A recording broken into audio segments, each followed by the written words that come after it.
جیسا کہ ہوا تھا کہ حضرت موسیٰ ان لوگوں کو چندے معدودے ان لوگوں کو جو چند لوگ ایمان لائے تھے ان کو ساتھ لے کر جو ہے مصر سے نکلے، اور جو دریا نیل تھا جو بھی تھا مصر میں اس پر سے گزرے۔ بہت بڑا دریا تھا، اس کی وسعت بہت زیادہ تھی، اور جب وہ پہنچے تو کوئی پل وغیرہ تو نہیں تھا اس وقت، تو انہوں نے اللہ نے حکم دیا کہ آپ اپنا عصا رکھیں۔ انہوں نے عصا رکھا، وہ اور ان کے ساتھی پار کر کے اس کے پیچھے ہی فرعون اپنے لشکروں کے ساتھ اس پل پر چڑھا، اور حضرت موسیٰ علیہ السلام نے عصا کو ہٹا لیا تو پھر وہ غرق ہو گئے۔ وہ سارا لشکر فرعون سمیت سمندر میں غرق ہو گیا۔ یہاں انہی آیات کا ذکر ہے، اور گزار دیا ہم نے بنی اسرائیل کو سمندر سے، پھر پیچھا کیا ان کا فرعون نے اور اس کے لشکروں نے ضد کے ساتھ اور زیادتی کے ساتھ۔ کیا کرنا چاہتے تھے؟ ان کو مارنا چاہتے تھے، ان لوگوں کو، کمزور لوگوں کو جو ایمان لے آئے تھے اور حق سے ضد تھی اور بغاوت تھی جس کی وجہ سے پیچھے جا رہے تھے، اور اسی طرح پھر وہ ان کے پیچھے گئے، اور یہاں تک کہ جب وہ درمیان میں پہنچے تو حضرت موسیٰ علیہ السلام کو وحی ہوئی، انہوں نے عصا ہٹا لیا تو وہ سمندر میں غرق ہو گیا۔ جب وہ سمندر میں غرق ہونے لگا اور موت یقیناً اس کے آنکھوں کے سامنے آ گئی، وہ لمحہ ہوتا ہے جب دنیا سے انسان کا اٹھ جاتا ہے اور اگلے جہان کی حقیقت، وہ آخری کچھ لمحات ہوتے ہیں موت سے پہلے۔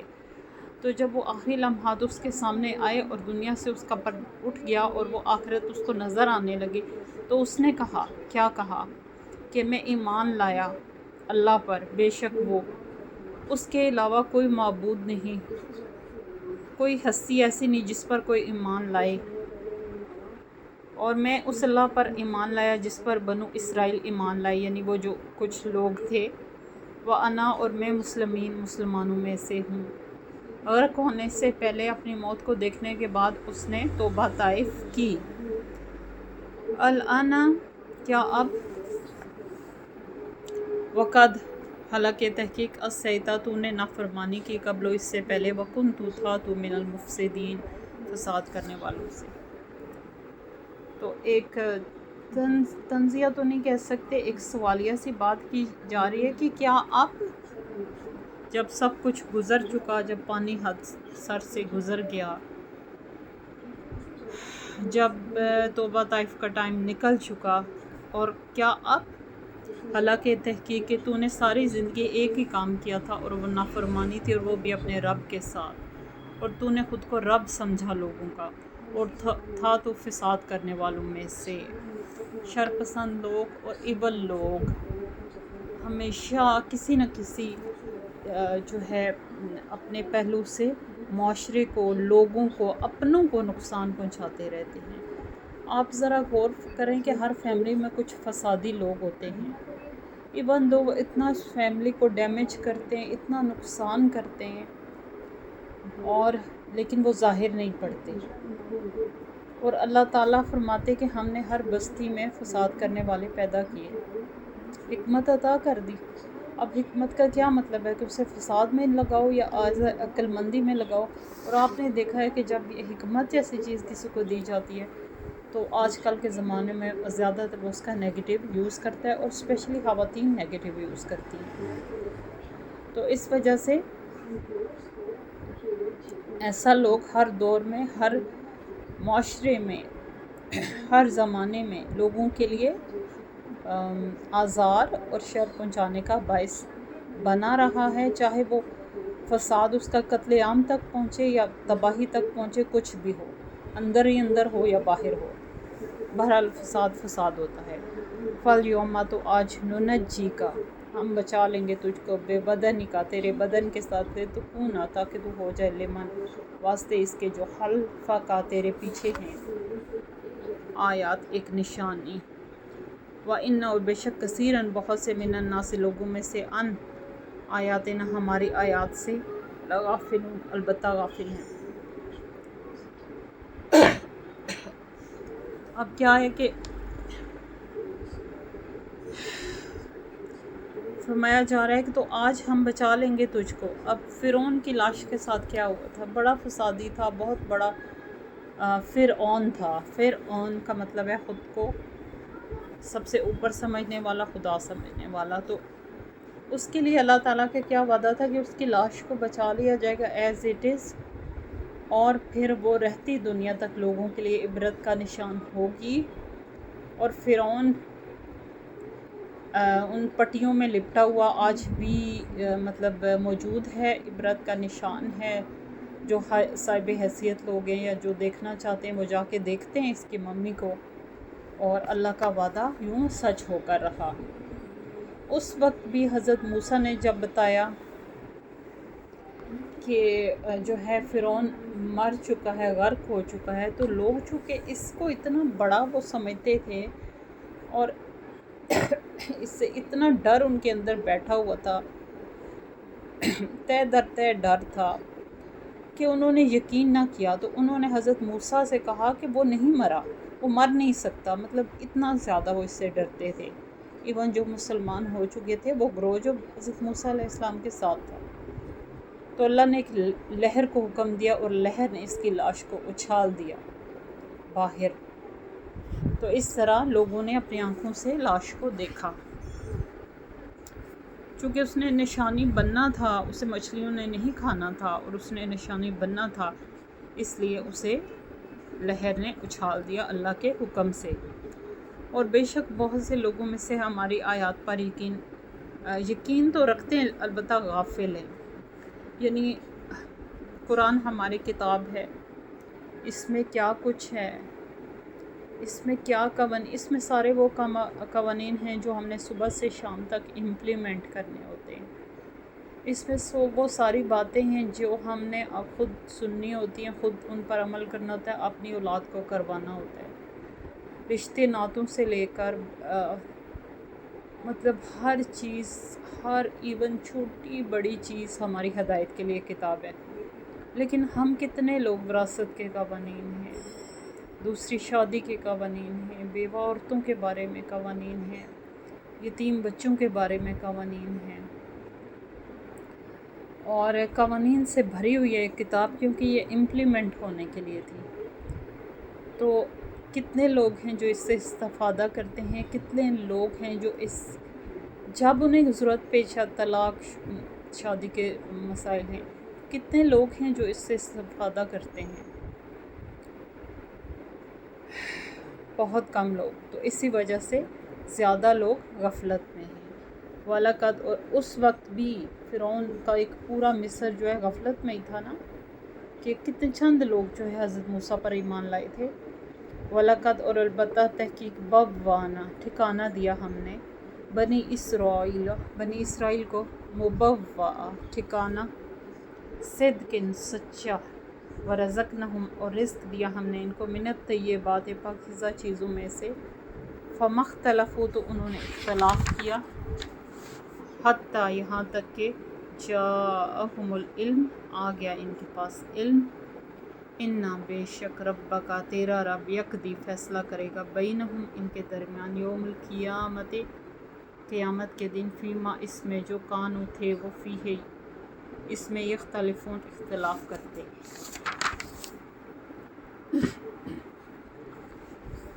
لوگوں کی یہ سرشت ہے کہ جب ان پر سے عذاب ہٹا لیا جاتا ہے اور ان کو زندگی کی نعمتوں کے ساتھ دوبارہ موقع دیا جاتا ہے جینے کا، تو عموماً جو ہے نا پھر جو ہے نا سرکشی دکھانے لگتے ہیں۔ کچھ لوگ نکل آتے ہیں، پہلے ایک نکلتا ہے، پھر دو ہوتے ہیں، پھر آہستہ آہستہ کر کے ایک جتھا بن جاتا ہے، اور پھر وہ جتھا جو ہے زیادہ لوگوں کو گمراہ کرنا شروع کر دیتا ہے۔ تو یہ انسان کی خصلت ہے کہ وہ ہمیشہ سے مطلب جو بھی بنی نوح میں سے تھے ان میں سے بھی سرکش نکل آئے، عاد سمود میں سے بھی جب ان کو عذاب کے بعد چند لوگ جو ہے اپنے پیغمبر کے ساتھ انہوں نے نئی آباد کاری کی تو اس میں سے بھی نکل آئے۔ اس طرح کر کے، چونکہ شیطان ہے نا، تو شیطان کیسے برداشت کر سکتا ہے کہ یہ جو امن و امان کے ساتھ رہ رہے ہیں اور اللہ پر صدق کے دل سے ایمان لائے، ان کو ایسے رہنے دیا جائے۔ اس کو مہلت ہے اور وہ یہ کرتا ہے انسان کو گمراہ۔ اور پھر اللہ تعالیٰ بنی اسرائیل سے کیا فرما رہے ہیں؟ البتہ تحقیق ٹھکانہ دیا ہم نے بنی اسرائیل کو ٹھکانہ عمدہ، یعنی کہ ایسا ٹھکانہ جس میں کوئی زور زبردستی نہیں تھی، جہاں وہ اپنی مرضی سے کھا سکتے تھے، اپنی مرضی سے کام کر سکتے تھے۔ ان کے اوپر فرعون کی فرعونیت نہیں تھی، ان کے اوپر فرعون کے قوانین لاگو نہیں ہوتے تھے، ان کے اوپر مصر کی وہ جو قید و بند کی زندگی تھی اس سے وہ نکل آئے تھے۔ تو اللہ تعالیٰ نے ان کو سہولتیں اور آسائشیں بھی دی اور انہوں نے اپنی زندگی کی شروعات کی، اور اللہ پاک نے انہیں عمدہ رزق دیا۔ من و سلوہ بھی اسی قوم کے لیے تھا۔ اللہ تعالیٰ نے اس قوم کو رزق بھی آسمان سے دیا ہے۔ اتنی کوئی چہیتی قوم تھی، پاکیزہ چیزوں میں سے ایک من تھا اور ایک سلوہ تھا، ایک پرندہ تھا اور ایک جو ہے کالے رنگ کے بیج تھے جو کھانے میں لذیذ تھے۔ ظاہر ہے یہ اللہ کی طرف سے تھا، آسمان کی طرف سے تھا۔ اس میں کتنی برکتیں تھیں اور اس میں کتنی جو ہے رحمتیں تھیں، یہ وہ لوگ نہیں شاید جان سکتے تھے، اور وہ ان کے لیے کتنا فائدہ مند تھا، بغیر محنت اور کوشش کے ان کے رزق ان کے منہ تک پہنچ رہا تھا۔ لیکن یہاں بھی انہوں نے اختلاف کیا اور کیا کہا، کچھ اتنی سرکشی دکھائی کہ اب ہم یہ دو کھانے کھا کھا کے تنگ آ گئے، ہمارے لیے کچھ نیا ہونا چاہیے، جیسے پیاز، لہسن، مسور کی دال، ککڑی، یہ وہ اور اس طرح کی چیزیں ہونی چاہیے جنہیں ہم خود اگائیں اور کھائیں۔ دیکھیے کتنی یہ ناشکری تھی اس قوم کی، جو ہمیشہ سے کتابوں میں موجود ہے اور موجود رہے گی، یہاں تک کہ ان کے پاس علم آ گیا۔ ان کی یہ بھی دعا قبول ہوئی تھی، وہ جو اگانا چاہتے تھے اللہ تعالیٰ نے انہیں اجازت دے دی۔ علم اس طرح ان کے پاس آیا کہ حضرت موسیٰ علیہ السلام 40 راتوں کے لیے حضرت ہارون علیہ السلام کو اس قبیلے کا سربراہ بنا کے خود اللہ کوئی طور پہ تشریف لے گئے تھے۔ وہاں ان کو تختیاں دی گئی تورات کی، جن پر تورات کے قوانین درج تھے، یعنی ٹھیک علم جو قرآن ہے امت کو چلانے کے لیے، دنیا کو چلانے کے لیے، اسی طرح ٹھیک علم وہ اللہ کی طرف سے تھا، وہ تختیوں پر تھا، جسے بعد میں کتابی شکل میں آنا تھا۔ وہ 40 تختیاں تھیں اور وہ حضرت موسیٰ علیہ السلام کو دی گئی، وہ ان کی امت کے لیے قوانین تھے، جیسے کہ ہمارے لیے قرآن پاک میں قوانین ہیں۔ تو پھر اس طرح حضرت موسیٰ جب واپس پلٹے تو اس علم کے ساتھ پلٹے، اور پھر اس طرح اللہ نے انہیں ایک مکمل علم عطا کیا کہ جس کے ہوتے ہوئے انہیں ادھر ادھر دیکھنے کی ضرورت نہیں تھی، ایون کسی سے پوچھنے کی بھی ضرورت نہیں تھی۔ ایسا ستھرا علم ان کے رب کی طرف سے آ گیا ان کے پاس۔ اِنَّا بے شک ربا کا تیرا رب یقضی فیصلہ کرے گا بینہم، اور یہ سب نعمتیں ان کے پاس تھی اور انہوں نے کس قدر ناشکریاں کی اور کس قدر سرکشی کی، کس قدر اپنے پیغمبر کو تنگ کیا، یہ سب اللہ کی ذات دیکھ رہی تھی۔ یہاں تک کہ انہوں نے ایک بچڑا بھی بنا لیا تھا سونے سے، اور وہ گائے کی سی آواز نکالتا تھا، اور یہ بھی کچھ جادو سے، اور کچھ جو ہے جادوگر تو اس زمانے میں بہت زیادہ تھے نا، اور کچھ جادوگر ایمان بھی لائے تھے، جیسا کہ آپ کو پتہ ہے حضرت موسیٰ پر۔ تو کچھ شبدے وغیرہ دکھا کے ایک بچڑا سا بنا لیا گیا، اور جب ان کی قوم نے دیکھا کہ ایک اور قوم جو بتوں کو پوج رہی ہے، تو انہوں نے کہا حضرت موسیٰ سے کہ ہمیں بھی کوئی ایسی مورتی ٹائپ چیز چاہیے جو ہمیں پتہ ہو کہ یہ ہم نے اس کی پوجا کرنی ہے، ہم نے اس کی عبادت کرنی ہے۔ تو حضرت موسیٰ نے اپنی قوم کو منع فرمایا یہ کفریہ اور شرکیہ جو ہے باتیں کرنے سے۔ ایز اے پیغمبر انہوں نے ان کی ہدایت کی، ان کو رہنمائی کی، لیکن وہ لوگ بضد تھے۔ تو انہوں نے جس معاملے پر اختلاف کیا اور جو رام کو دکھائی گئی اور انہوں نے سرکشی کی اس بارے میں، جو چیز تھی انہوں نے اس میں سے اختلافی مسائل نکالے، اللہ تعالیٰ قیامت کے دن پیغمبر کے اس قوم کے درمیان فیصلہ کرے گا، جسے باقی بھی قیامت کے دن دیکھیں گے۔ فائن پھر اگر کنتا ہے تو فی شک من کسی شک میں، مما اس میں سے جو انزلنا نازل کیا ہم نے علیکا تیری طرف، فاسأل الذین تو پوچھ ان لوگوں سے، یقرؤون الکتاب جو پڑھتے ہیں کتاب، من قبلک تجھ سے پہلے، اب یہاں آپ صلی اللہ علیہ وآلہ وسلم کی بعثت کی، یعنی کہ آپ کو پیغمبر معمور کرنے کی بات ہو رہی ہے کہ جیسے قریش کے پیچھے یہودی، کرسچینٹی، یہ ان کو نہیں مان کے دے رہے تھے، زیادہ تر یہودیوں اور قریش کا انعام آتا ہے۔ تو اگر فرمایا جا رہا ہے کہ اگر وہ کسی شک میں اس چیز کے بارے میں جو ہم نے نازل کیا، یعنی آپ کو نبی بنایا اور قرآن نازل کیا، تو پوچھ ان لوگوں سے جو پڑھتے ہیں کتاب جو اس سے پہلے تھی۔ اس وقت تورات اپنی اصلی حالت میں تھی، اور تورات کے جو متولی تھے، جو ربی تھے، وہ خود بتایا کرتے تھے کہ یا پیغمبروں کا سلسلہ ایک ایسے انسان پر ختم ہوگا جس کا نام محمد احمد ہوگا صلی اللہ علیہ وآلہ وسلم۔ وہ اللہ کے آخری نبی ہوں گے، ان پر قرآن نازل ہوگا، اور اپنی دعاؤں میں، جب کہ آپ صلی اللہ علیہ وسلم تشریف بھی نہ لائے تھے، تو اپنی دعاؤں میں آپ کے وسیلے سے وہ دعائیں مانگا کرتے تھے کہ اللہ وہ جو تیرا چہیتا نبی ہوگا، وہ جو آخری نبی ہوگا، جو بہت بہت آپ کی شان میں، اب میں کیا کہوں، میرے اتنی خاکالود زبان سے کیسے آپ کی تعریف کروں، کہ جو روشن چراغ جو ظاہر ہوگا، وہ جو جہالت کے اندھیروں کو مٹائے گا اپنی روشنی سے، اپنے نور سے۔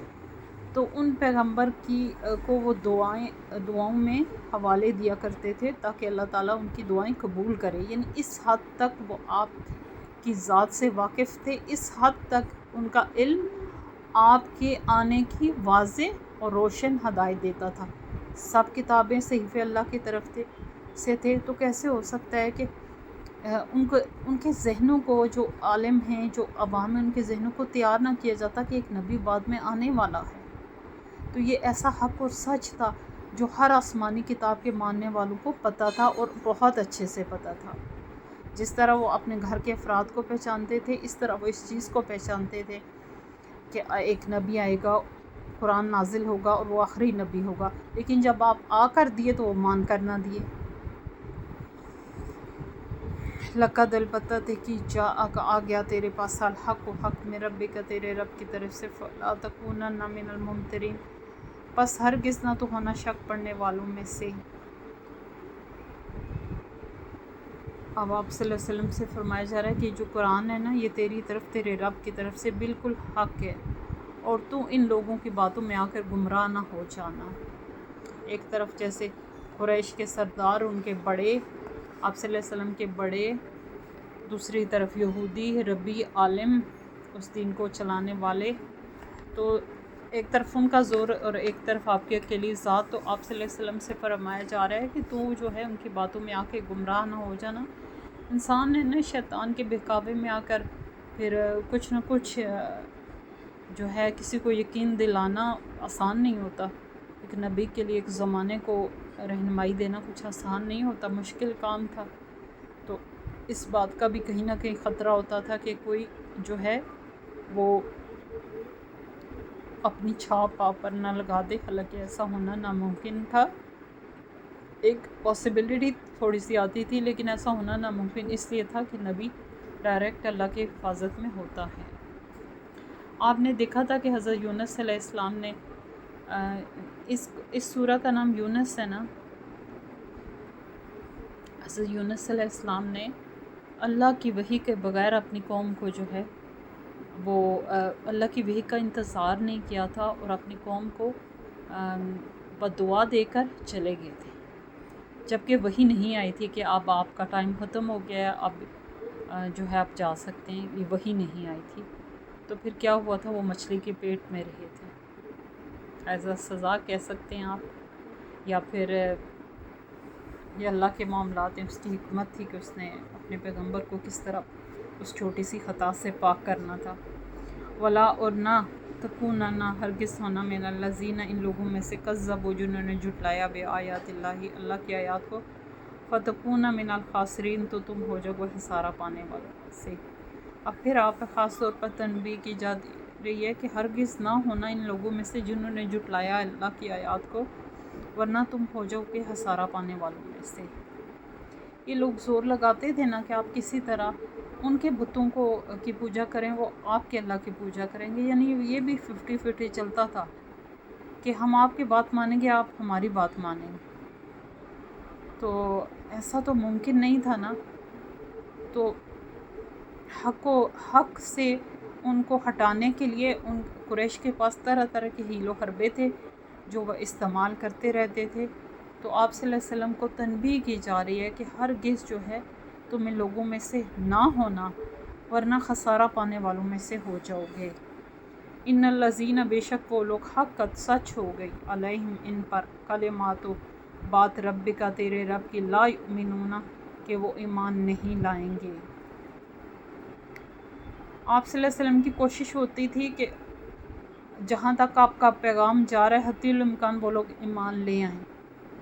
لیکن کچھ لوگ اتنے ضدی، ہردرم، سرکش تھے، بال کی کھال نکالنے والے تھے، کہ ان لوگوں نے کے بارے میں اللہ نے آپ کو پہلے ہی بتا کیا دیا تھا کہ وہ ایمان نہیں لائیں گے. ان کی حرکات اس بات کی گواہ تھی. لیکن آپ نے آخری دم تک، آخری حد تک کوشش کی، لیکن وہ ایمان لا کے نہیں دیے. تو پھر اس طرح اللہ کی بات یہ سچ ثابت ہو گئی کہ کچھ دلوں کے اوپر مہر لگا رہی ہوتی ہے. ان کے کان تو ہوتے ہیں پر سنائی ان کو کچھ نہیں دیتا حق کی بات. ان کی آنکھیں تو ہوتی ہے لیکن وہ دیکھ نہیں سکتے. آنکھوں پر، دل پر، کانوں پر پردے پڑے ہوتے ہیں. تو یوں اللہ کی بات سچ ثابت ہو جاتی ہے کہ سارے جو ہیں حق کی راہ پر نہیں چلتے. کچھ لوگوں نے لازمی اپنا ٹھکانہ دوزخ میں بنانا ہے اپنی حرکتوں کی وجہ سے. وَلَوْ، اور اگر جاءتہم، آئے ان کے پاس، کل ہر آیات، نشانی، حتیٰ، یہاں تک کہ یرو عذاب، وہ دیکھ لیں عذاب العلیم، دردناک عذاب. یعنی وہ اس قدر جو ٹولہ تھا، جو نہ ایمان لانے والا ٹولہ تھا، حق کی تردید کرنے والا ٹولہ تھا، وہ اس قدر اپنے عقائد میں سخت تھا کہ اگر ان کے پاس جو ہے کوئی نشانی آ جاتی، وہ عذاب بھی دیکھ لیتے کہ یہ عذاب ان پر آنے والا ہے، تو وہ تب بھی ایمان نہ لا کے دیتے. اب دیکھیں فرعون نے مرتے دم تک دیکھ لیا آخرت کا نظارہ کیا. جب اس کی موت کا وقت آ گیا، جان نکالے والے آ پہنچے، تو اس نے معافی تلافی کی کوشش کی. جبکہ یہ وہ لوگ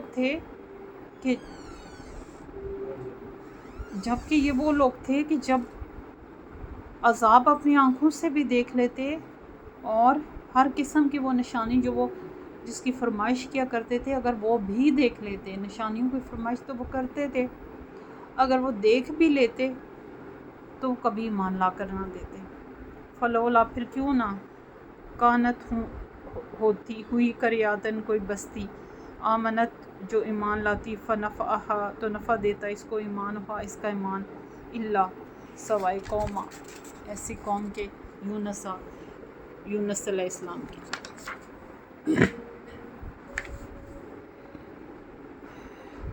پھر کیوں نہ ہوتی کوئی بستی جو ایمان لاتی تو نفع دیتا اس کو ایمان، اللہ، سوائے قوم یونس کے. اب یونس علیہ السلام کی قوم کے ساتھ کیا ہوا تھا؟ یونس علیہ السلام کی قوم 1,00,000 لوگوں پر مشتمل تھی، اور نینوا میں یہ لوگ رہتے تھے، اور ان کے نبی تھے حضرت یونس علیہ السلام. تو آپ نے لوگوں کو حق کا پیغام دینا شروع کیا. وہی کچھ لوگ ایمان لے آئے، زیادہ تر کثیر تعداد ایمان نہ لا کے دی. آپ نے تبلیغ کا کام جاری رکھا. ایک پیغمبر اگر 600 سال رہتا ہے تو اس نے وہ پورا ایک ٹائم فریم ہوتا ہے جس میں اس نے تبلیغ کرنی ہوتی ہے. اگر 900 سال رہتا ہے تو بھی ٹائم ہوتا ہے. اس وقت عمریں زیادہ ہوا کرتی تھی. بہرحال آپ جتنا عرصہ رہے، آپ نے ان کو عذاب سے بھی ڈرایا، ایمان لانے والوں کو ایمان کی خوشخبری دی، اللہ کا ایک واضح تصور پیش کیا، دین کے قوانین اور قاعدے بتائے. اور ہدایت کے لیے تو رسول ہوتا ہے، اور رسول کے اوپر جو صحیفہ نازل ہوتا ہے وہ ہوتا ہے، کتاب ہوتی ہے. لیکن وہ لوگ ایمان لا کر نہ دیے، یہاں تک کہ حضرت یونس کی بس ہو گئی، اور انہوں نے اپنی قوم کو عذاب کی دھمکی دی. یہ اللہ کی طرف سے آ گیا تھا عذاب کا ٹائم، ٹھیک ہے. تو اللہ تعالیٰ نے حضرت یونس کو بتا دیا کہ 3 دن کے اندر جو ہے، 3 دن کے بعد عذاب نازل ہوگا. آپ نے اپنی قوم کو بتا دیا کہ عذاب نازل ہوگا، بس ٹائم پورا ہو چکا ہے، اب دیکھ لو تم، اور خود نکل گئے بستی سے، جب کہ ان کو جگہ چھوڑنے کا حکم ابھی نہیں آیا تھا، ٹھیک ٹھیک ہے. تو ان کے قوم کے لوگوں نے کہا کہ اس بندے کو تو ہم نے ہمیشہ سچا پایا ہے، کبھی اس نے جھوٹ نہیں بولا، اگر یہ آنے والے 3 دن میں عذاب کی دھمکی دے رہا ہے تو یقیناً ہو سکتا ہے یہ بات سچ ہو. تو انہوں نے کہا کہ پہلے تو ہم دیکھیں گے کہ اگر اس کے ہوتے ہوئے ہماری بستی پر عذاب نہیں آ سکتا تو پہلے تو ہم صبح دیکھیں گے کہ ادھر موجود ہے یا نہیں. جب انہوں نے دیکھا تو حضرت یونس موجود نہیں تھے، وہ جا چکے تھے. تو یہ ان کی قوم نے کیا کیا، یہ ایک قوم ایک بڑے میدان میں جمع ہوئی، انہوں نے بوریوں کے کپڑے پہن لیے اور پھر انہوں نے اللہ سے وہ گریہزاری کی، وہ توبہ طائف کی کہ جس کی کوئی حد نہیں. انہیں یقین ہو گیا کہ مطلب عذاب کا پہلا دن شروع ہو گیا تھا، سیاہ بادل کا ایک ٹکڑا نمودار ہوا، جیسا کہ حضرت یونس نے بتایا تھا ویسا ہی ہونے جا رہا تھا. یہاں تک کہ پہلے ہی دن ان لوگوں کی گریہ زاری بہت بڑھ گئی، توبہ طائف بہت بڑھ گئی، اور پھر اللہ تعالیٰ کو نے قبول فرمائی، ان کو پسند آئی ان کی توبہ طائف، اور ان کا عذاب ایک عرصے تک کے ہٹا لیا گیا، جب تک کہ وہ دوبارہ ان سرکش حرکتوں میں نہ آئے. یعنی ایک میعاد اللہ نے مقرر کی اور ان کا عذاب ان پر سے ہٹا لیا گیا. ادھر جب حضرت یونس علیہ السلام کو اطلاع ملی کہ جو ہے ان کی وہ عذاب رک گیا ہے، عذاب نہیں آیا، اور انہیں تو نہیں پتہ تھا کہ قوم نے توبہ طائف کی ہے، تو انہوں نے کہا کہ اگر اب میں واپس چلا گیا تو اس قوم کی ایک روایت تھی کہ جو بندہ جھوٹ بولتا تھا اور اس کے جھوٹ کا کوئی پروف نہیں ہوتا تھا، اس کی لاجیکل ریزن نہیں ہوتی تھی، تو پھر اس بندے کو جو ہے نا مار دیا جاتا تھا. تو انہوں نے کہا کہ اگر میں واپس چلا گیا تو میری قوم مجھے مار دے گی، اور ان کی قوم جو ہے ان کو ڈھونڈ رہی تھی، یہاں تک کہ وہ اس سرزمین کے حصے سے نکل کر ایک کشتی میں سوار ہوئے اور انہیں جو ہے ایک مچھلی نے نگل لیا، جیسا کہ آپ جانتے ہیں حضرت یونس کا واقعہ. تو اب جو ہے جیسے کہ بارش شروع ہو گئی تھی، اس وقت فال وغیرہ ڈالی جاتی تھی، پھر جس کا جو نام نکلتا تھا وہ اس پر اس نام کے ساتھ جو ہے جس کا نام نکل آتا تھا، پھر اس کشتی میں وزن زیادہ تھا، اس نے چھلانگ لگانے. اس طرح حضرت یونس نے چھلانگ لگائی، مچھلی کے پیٹ میں پہنچ کے اللہ نے مچھلی کو حکم دیا، اس نے اپنے بڑا سا منہ کھولا اور حضرت یونس اس میں سما گئے. تو نہ وہ اس خوف سے واپس نہیں لوٹے اور قوم نے گریہ زاری کر کے عذاب ٹال دیا. یعنی وہ واحد قوم تھی جس کی توبہ طائف اللہ نے قبول کی، اور باقی زیادہ تر اقوام پر میں نے تو قرآن میں ایسا کوئی ابھی تک تو کوئی ایسا نہیں گزرا جس کی وہ بحیثیت قوم جس کی معافی تلافی قبول ہو گئی ہو، لیکن ان کی قوم جو ہے واپس ایمان پر آ گئی تھی. تو اسی طرح اللہ تعالیٰ ان اقوام کے لیے کہہ رہے ہیں، یہ جو آپ سے کہ کیوں نہ یہ ان قوموں کی طرح ہو گئے کہ جن کی توبہ طائف کرتے اور ان کی توبہ طائف قبول ہوتی. لما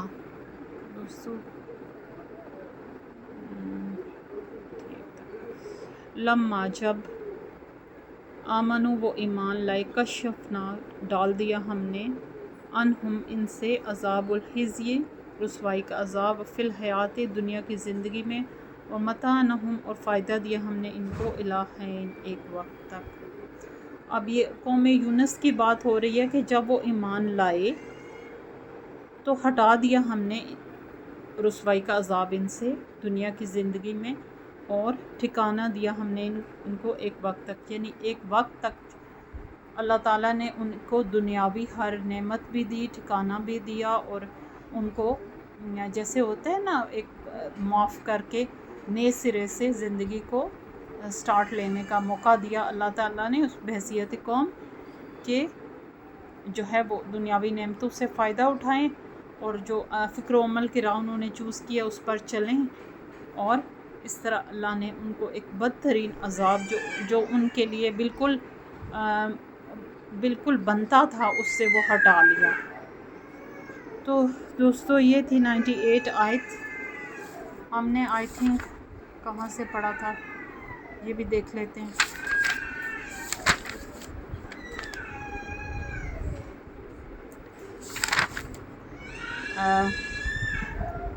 89 سے ہم نے پڑھا تھا۔ دوستوں ختم کرتے ہیں آج کے، اور دعا کرتی ہوں، اس دعا کے ساتھ ختم کرتی ہوں کہ اللہم انی اسألک علما نافعا وعملا متقبلا ورزقا طیبا، آمین ثم آمین۔